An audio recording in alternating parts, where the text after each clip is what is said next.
Vamos a pasar a la siguiente charla, que es traslado seguro de pacientes con COVID-19. La licenciada Silvia Fernández es instructora de la residencia del Policlínico San Martín de La Plata, provincia de Buenos Aires, coordinadora de la sede de La Plata del Curso Superior de Enfermería en Cuidados Críticos Intensivos de la Sociedad Argentina de Terapia Intensiva. Silvia, quedamos con vos. Buenos días. Yo voy a hablar sobre el traslado seguro de los pacientes con COVID-19. El objetivo de mi charla es de dar ciertas pautas que nos orienten en la organización y la realización de los traslados intrahospitalarios para poder aumentar la seguridad del paciente, del personal sanitario y de los espacios comunes hospitalarios, ¿sí? Al traslado intrahospitalario lo podemos definir como el traslado del paciente desde la unidad donde está internado hacia otras áreas del hospital, bien sea para continuar con su estancia hospitalaria o para poder realizarse estudios diagnósticos o complementarios o alguna intervención quirúrgica, ¿sí? Los traslados de los pacientes graves, si no se hacen de forma planificada y organizada, pueden afectar en el día a día la seguridad del paciente, ¿sí? E influir en el deterioro de su cuadro clínico e incluso en su mortalidad. Me sale el WhatsApp también. Bueno, los riesgos más frecuentes que ocurren en los traslados intrahospitalarios son las desconexiones temporales de la monitorización, del electrocardiograma, del pulso oxímetro, ocurren alteraciones fisiológicas, hipotensiones o hipertensiones, desaturaciones, después como consecuencia de pacientes que están poco sedados, los movimientos de estos pueden provocar desconexiones accidentales de las tubuladuras, y esto conllevar a la dispersión viral. Puede ocurrir que los respiradores portátiles no funcionen correctamente o que no estén seteados de la manera adecuada, que el tubo de oxígeno esté vacío, que exista un tiempo excesivo de espera del ascensor por la mala utilización de los mismos, y también puede ocurrir que exista una falta de coordinación con el servicio receptor al estar ocupado cuando llega el paciente. Todas estas cuestiones que tenemos que tratar de evitar y que se pueden evitar si se realizan de forma planificada y organizada, ¿sí?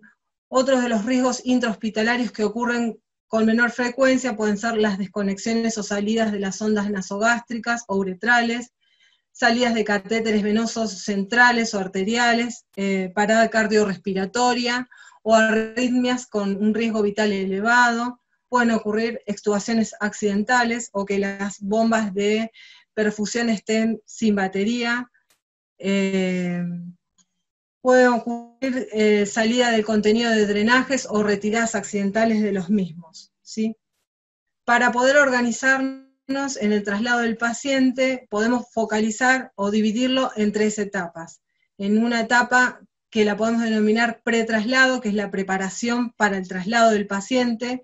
El personal que se encarga de esta etapa es el personal que está dentro de la unidad donde el paciente está ingresado, y se va a encargar de coordinar el traslado. Va a dar aviso a la unidad de derivación, en el caso de que el paciente esté consciente, le va a dar aviso al paciente y a la familia,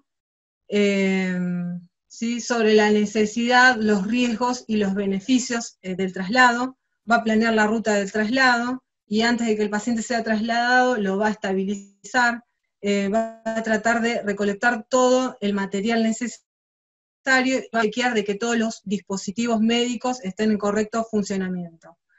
Es ideal que haya un personal circulante que abre y cierre las puertas para que el mismo equipo que traslada al paciente no esté contaminando las diversas áreas del hospital, ¿sí?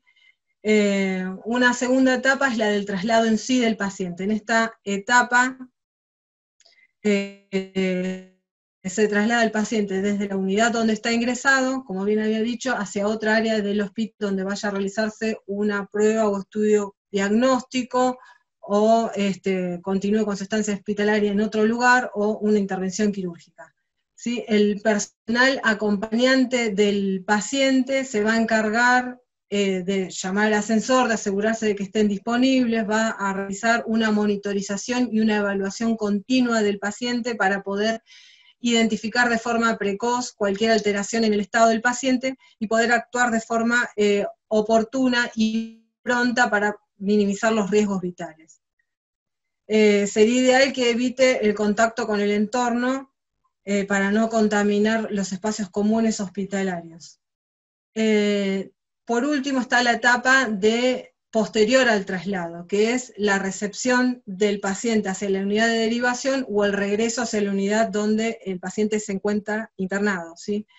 En esta etapa es importante que esté todo el equipamiento preparado para recibir al paciente, evitar demoras y riesgos. Y además, en esta etapa es importante que después del traslado se decontamine todo, se desinfecte todo el equipamiento, con personal auxiliar o el mismo profesional que utilizó determinados instrumentos los desinfecten. Los recursos que se van a necesitar para el traslado, bueno, es importante, como bien había dicho, de que se chequee el buen funcionamiento. Los que se van a necesitar para los pacientes en ventilación mecánica es el ventilador portátil que se encuentre con la configuración adecuada, los monitores multiparamétricos, que funcionen bien los desfibriladores. En cuanto al tubo de oxígeno, que se encuentre obviamente lleno, esto se dice obviamente, pero antes del traslado es importante verificar, chequear de que esté el tubo de oxígeno lleno. Ideal utilizar un pulso oxímetro, chequear que el maletín de traslado se encuentre con todo el set de vía aérea completa, con la medicación para el traslado necesaria, y que el médico que va a realizar el traslado se encargue de preparar la medicación necesaria, los sedantes necesarios, que se encuentren las bombas de infusiones con baterías en buen funcionamiento, que la bolsa, válvula, máscara contenga un filtro viral, ideal la válvula de PIP, y en cuanto al equipo de protección necesario para trasladar a pacientes que se encuentran en ventilación espontánea, se recomienda que se utilice un equipo de protección nivel 2. Esto es antiparras, barbijo quirúrgico, camisolín hidrorrepelente y guantes. Cuando el paciente es trasladado con dispositivos de oxigenoterapia, se recomienda que se coloque un barbijo quirúrgico por encima de los dispositivos. En cuanto al equipo de protección para trasladar pacientes en ventilación mecánica, se recomienda que se utilice un equipo de protección nivel 3, esto es escafandra, antiparras, barbijo N95, camisolín hidrorrepelente y guantes, porque sabemos que las maniobras de conexión y desconexión de la ventilación mecánica son mecanismos que generan aerosoles, de modo que existe el riesgo de dispersión viral en el aire y es lo que hay que evitar.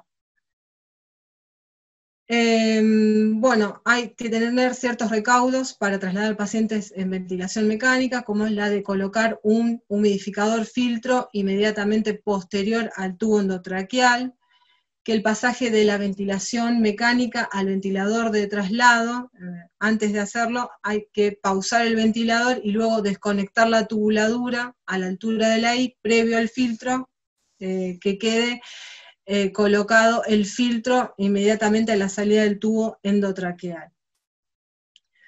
Depende de cada institución, los protocolos que utilicen, siempre es necesario cubrir al paciente con un campo de nylon, o si utilizan cápsulas de traslado, utilizar las cápsulas de traslado, eso depende del manejo de cada institución.